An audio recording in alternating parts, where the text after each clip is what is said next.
sa ABS-CBN News Team, yari na ang managabaga ng balita sa oras ngayon. Mga tinagang nagbuidos kin auction sale. 66 ka mga matinuhagon nga nagbuidos ang gitlastar sa event center sa SM City. Ini para sa auction sale nga ginpangunahan sa Iloy Tinagyang Foundation Incorporated. Unique ang disenyo sa mga panagton kag costume sa mga nagbuidos, kahimo sa mga finalists ang dress up at nagbuidal contest sa nagiligan ng Matinagyang Festival.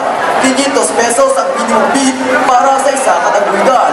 Sa diin ng matipon nga pondo ang pagagamiton para sa Tinagyang Festival 2011. Ang auction sale ang kabahin sa pagsaulong sa 73rd Charter Day sa syudad sa Iloilo.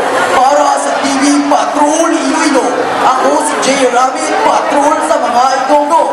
Una sa balita.